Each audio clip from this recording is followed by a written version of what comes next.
Ова година, за разлика од ланската година, беше малце попросечна, подобра во однос на приноси на мед. Имавме малку поголеми есенски, односно зимски загуби, меѓутоа ова година беше во голем регион, наречам просечна, ако треба да оценуваме, тројка, четворка. Како вие сте задоволни како Сдружение Братство во смисла на членови на Сдруженијето и она што го добивате како поддршка? Сдруженијето веќе брои околу 70 на членови, а инаку во Прилепскиот регион имаме околу 150 на пчелари. За разлика од претходните, да речем, од многу поодамна, бројот е многу наполу преполовен. Тоа се одразува нешто и со тоа што се раселува, нешто и со помошта од државата и елементарните непогоди и некои такви работи. Што ви е потребно како здружение? Дали ви е потребна поголема помош од државата? Потребна ни е поголема помош. Пчеларите земаме субвенции по 600 денари. Значи со таа цена почнавме што од почетокот од кога почна да се даваат субвенциите. Во почетокот и пчеларите и да речам сточарите земавме по исто. Сега за едно јагне земјоделците земат и по 2000 денари, а за пчеларите останато е по 600 денари. И затоа бараме од државата да се зголеми субвенцијата, зашто тоа е еден од главните фактори за намалувањето и на пчеларите. Без тие субвенции не можеме и да обстаниме. Голема причина за намалувањето на пчели е и временските неприлики, пожарите си земаат свој дел, како што видовте ова година голема територија изгоре и во Пелагонискиот крај и во планините. Се намалува медоносната флора, со намалувањето на сточарството исто така се намалува медоносната флора, зашто и стоката е на еден начин ја обновува флората, медоносната флора. Има интерес кај младите за пчеларство? Се помал е интересот кај младите. Целта на Сдруженијето точно ни е токму тоа, да се зголеми бројот на се помлади пчелари, меѓутоа се помалку има заинтересирани млади. Мислам дека причина е тоа што за да се почне со пчеларство, почетокот е малку тежок, како и со секоја друга работа. Како што кажав, малце младите очекуваат најнаш првите 2-3 години да веднаш да има приходи, меѓутоа не е секогаш така. За да се дојде до добри приходи треба да поминат 4-5 години, а во тие 5 години треба има доста вложување со труд, со енергија, со финансиски вложувања. Малку сме помогнати од државата, доколку и државата малку повеќе ни помогни, можеби ќе има и повеќе и млади. Како е со пласманот и со нелојалната конкуренција? Тоа ни е еден од најгорливите проблеми. Ние имаме мед, да речам, вишок количини, меѓутоа не е толку доволно за да можеме да извеземе мед. А нелојалната конкуренција, она што се трупа, да речам, по маркетите, со вештачки мед, или тие така го нарекуваат мед, тоа е далеко од мед. Тоа е гликоза увезена од, само Бог знае од каде, од Молдавија, од Аргентина, со вештачки добиена храна, од, да речем, пченка, од царевки, од такви работи, кои се генетски модифицирани и кај нас неконтролирано влегуваат по маркетите и не само по маркетите, веќе почна да се продава и во пазарите. Значи, доколку граѓаните видат не етикетиран мед и самата цена, ќе му кажи, се продава по многу ниска цена, тој мед го продават по 300, по 400 денари, а 400 денари нас, пчеларите, не кошта да го произведиме 1 килограм мед. И тој не може по ниједна цена да се продава и испод таа цена. Значи, и тука одма нешто е сомнително. Се гледа дека се работи за фалсификат мед. Добриот мед, правилниот, вистинскиот мед, кој го имаме тука на денеска на штандовите и следните 2 дена, е најмалку 600 денари, 700 па и нагоре. Целта на манифестацијава по кој пат е? Ова манифестација ја одржуваме по 16-ти пат.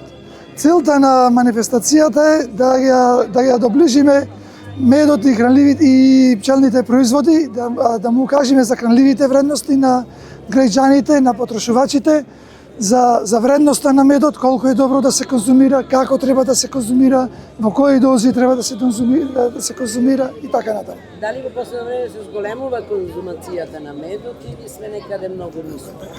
Па, во многу малку се зголемува, да речам.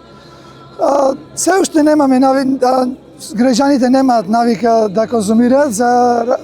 Кај нас во просек некаде се троши по 1 до 2 килограми годишно по човек, за разлика од земјите во Европска унија, каде е веќе 7, 8 и 10 килограми по жител потрошна на годишно ниво.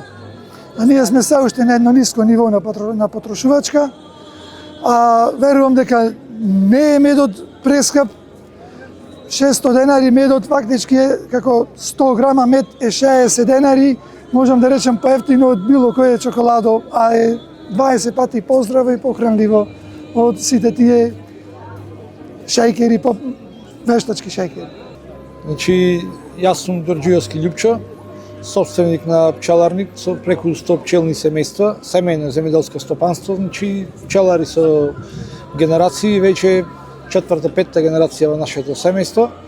Јас сум, најмладиот, за среќа татко ми уште тука, неговите 84 години, изгледа ги доби виталноста за неговите години, ја доби со пчеларењето.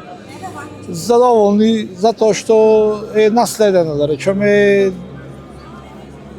долгорочно веќе поставено на основите, меѓутоа за млади пчелари е многу тежок почетокот, треба да изода еден трнлив пат, тежок пат, значи пчеларството е благородна професија, меѓутоа е тешка и треба голема љубов, треба мерак за нешто да се работи.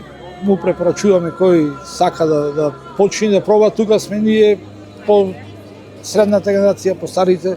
Здруженијето е тука, значи целта и баш е на здруженијето тоа да се промовира пчеларството, да има дружба, да има едукации континуирани, значи во здруженијето идат и врвни предавачи кои што го пренесуваат знаењето. Се труди управниот одбор начело со председателот. Здруженијето е активно, доста активно, да речем, и сите млади пчелари кои што имаат потреба можат да се обратат за било каква помош околу пчеларството.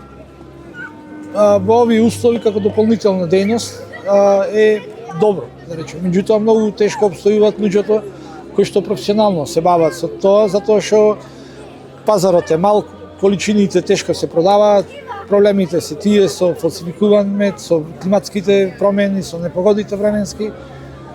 Генерално благородна, тешка професија, дискутабилно колку е профитабилна, меѓутоа благодарни сме ние на тоа, затоа што љубовта према нештото преовладува. Математика многу не правиме, така се обстојуваме. Hvala. Јас се викам Тони Јовевски, професионален пчелар сум, по тоа сакам да кажам дека живеам во пчеларство, не работам никаде, семејство гледам од одгледување на пчели, неам работено никаде. Чувам моментално некаде сега околу 240 пчелни семејства, произведувам производи од восок, мед, полен, прополис, матичен млеч и ги пласирам на пазарот, претежно на нашиот пазар, тука, македонскиот пазар. Дали може да се живее од пчеларство? Од пчеларство може да се живее, но треба поголема одговорност, затоа што пчелите се жива материја и треба се да биде на време, да биде направено како што треба. Тогаш може да се живее и да се внимава со пчелите. Оти сега во овие последниве години, ама и последниве 10-15 години, пчелите доста знаат да се изгубат во сандаците, да ги снема едноставно да угинат. Кои се предизвиците со кои се случуваат? Па предизвиците со кои што се случуваме треба големата одговорност и продажбата на мед, маркетингот и тие работи. Да се уновчи тој мед, да се стави во, да може да се манипулира, да се работи, да се има средства за работа. Како можат да препознаат купувачите дека е вистински мед? Кристализира покрај цената, како што кажавте дека Разликата во природниот мед е само по мирисот, по вкусот, малце може да се нади, а кристализира секој природен мед треба да кристализира, временски зависи од колку време ќе кристализира. Например, медот од маслодajна репка кристализира многу брзо, додека давовата медлика што имаме ние претечно, јас имам и таков мед доста, тој поспоро кристализира. Местото каде се чува светлината, а температурата е многу битна, на која температура се чува медот, дали ќе кристализира или нема да кристализира или колку време ќе кристализира. Секој природен мед мора да кристализира, а сега и овие што се пештачките медови се создадени за извесно време да и тие да кристализираат.